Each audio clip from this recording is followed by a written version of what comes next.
Salut, c'est Naji. Aujourd'hui, je te fais découvrir comment développer ta confiance en toi de façon significative.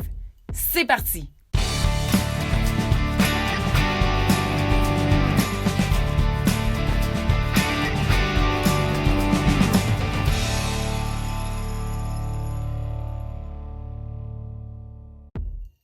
La confiance en soi, c'est d'être capable de passer à l'action. C'est pas de plus avoir peur. Être confiant, c'est aller à l'intérieur chercher les ressources importantes pour toi. Plus tu vas essayer de surmonter tes peurs, plus tu vas développer ta confiance en soi. Il y a deux choses pour la développer. Premièrement, c'est faire des choses nouvelles, puis c'est de faire des choses risquées.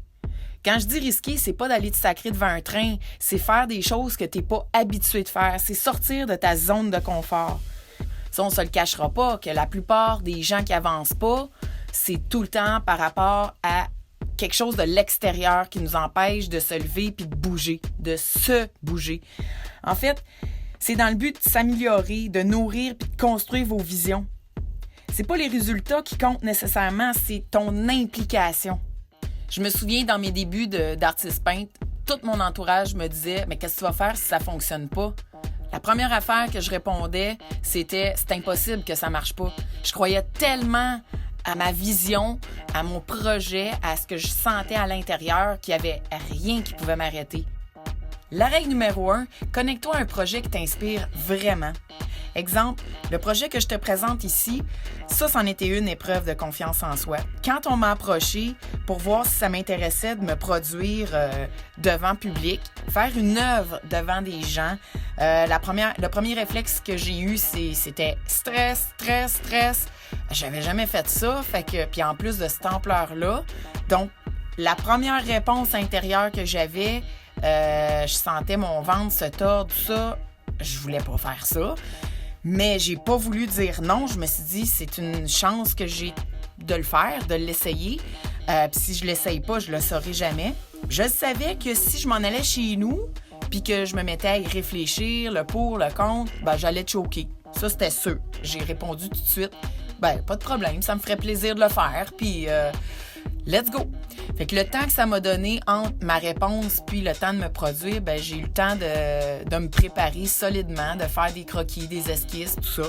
Puis ça m'a vraiment poussé à me challenger, à me dépasser. Je pouvais plus reculer et je suis tellement contente de l'avoir fait. Puis quand on regarde le vidéo du début à la fin, on voit l'énergie, on la sent dans chaque coup de pinceau. Je suis vraiment, vraiment contente d'avoir fait ce projet-là. La règle numéro 2, ce qui est important, c'est de te rappeler le plus souvent des super moments puissants, des victoires que tu as eues dans ta vie. Trop souvent, on a envie de faire quelque chose, puis on le fait pas. Parce qu'il y a une petite voix en dedans qui nous limite, puis on l'écoute en plus. Elle nous montre tout ce qui pourrait mal se passer. Il faut 3 à 6 secondes pour commencer à rationaliser une situation, puis on se trouve un paquet d'excuses. Il existe la règle des 5 secondes. C'est de compter à l'envers. 5, 4, 3, 2, 1, go! Ça permet de saturer ton mental pendant que tu comptes avant d'avoir eu le temps de rationaliser. Puis le fait de compter puis de finir par go, c'est ancré dans notre éducation. C'est une zone de réflexe qu'on a l'habitude d'utiliser, ce qui fait que ça marche. L'idée qu'on se crée va jouer un rôle énorme dans notre comportement. On devient ce qu'on aime. La règle numéro 3, c'est de vivre des nouvelles choses. La confiance en soi, c'est 30% de préparation, 30% d'état d'esprit, puis 40% qui est lié à ton projet puis à son importance. Exemple, juste dans mon projet de mural qu'on voit ici, c'était tout du nouveau. Le fait de faire quelque chose de grandiose devant public. J'étais pas toute seule dans mon studio à travailler au rythme que je voulais, rencontrer des gens que je connaissais pas, des techniques nouvelles parce que forcément, vu la dimension, mais c'est toutes des affaires qui m'ont poussé à sortir de ma zone de confort. Reconnaître que la peur existe en toi, de pas la nier, ça va libérer une partie courageuse en toi. Même si tu stresses, même si c'est inconfortable, tu vas trouver le moyen de passer à travers. C'est super important que tu vives en accord avec tes valeurs puis de pas faire les choses pour les autres. surtout, respecte ton choix, tes choix. Dans toutes les situations, il y a deux côtés. Tu as du positif, du négatif. L'idée, c'est de regarder les deux et de trouver l'équilibre. La règle numéro 4, c'est aime-toi dans toutes les circonstances. Dans tes faiblesses, dans tes forces, valorise-toi. L'important, c'est de savoir qui t'es, définis tes forces, rappelle-toi-les, puis je sais qui je suis, j'avance. Je me suis lancé le défi d'écrire 10 de mes qualités par jour pendant 30 jours. Ça avait l'air facile au début et je dirais que la première semaine, c'était relativement la plus facile. Et plus ça avance dans le processus, plus c'est difficile parce que tu sors une qualité, puis oups, t'as pas le choix de relire à tous les jours parce que tu l'as sorti probablement. C'est ça qui est arrivé. Puis la dernière semaine, c'était vraiment la semaine la plus difficile. Là, il faut que tu te creuses la tête pour sortir des nouvelles qualités. Puis c'est vraiment des qualités que toi, t'as envers toi-même, pas que les autres te lancent, là. Puis je te dirais, là, l'effet bénéfique que ça fait, c'est incroyable parce que tu relis ça, puis au bout de 30 jours, là, on se le cachera pas, là, c'est 300 qualités, là. C'est incroyable. Donc, sois toi-même dans toutes les situations. Pose ton masque. Ose douter. Tu as le droit de douter, de faire des erreurs. On n'est pas attiré par des gens parfaits comme Ken puis Barbie. Tous les héros, ils ont des faiblesses.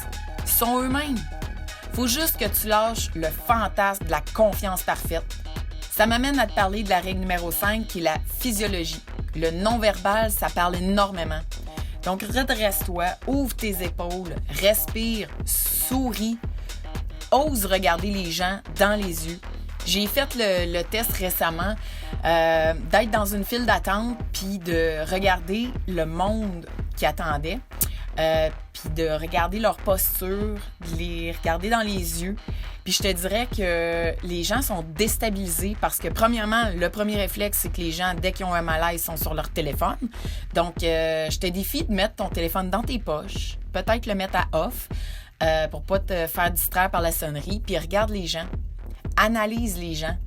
Puis s'il y en a un qui ose te regarder, ben fais-lui un sourire. C'est gratuit. Tu vas voir, c'est vraiment super ce que ça fait à l'intérieur.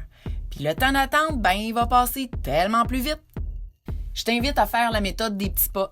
Les petits pas, ça inspire pas les autres parce que ben ça va passer vite, c'est trop petit. Mais les petits pas, ça t'inspire pour toi, ta vie. Quand tu es capable de regarder 10 ans en arrière puis de te dire « Wow, j'ai commencé là, puis je suis fière, je suis rendue là. » Ben ça, c'est excellent pour ta confiance. Je t'invite à commenter ce que cette vidéo-là t'a inspiré. Partage-la au maximum parce que ça peut aider d'autres personnes.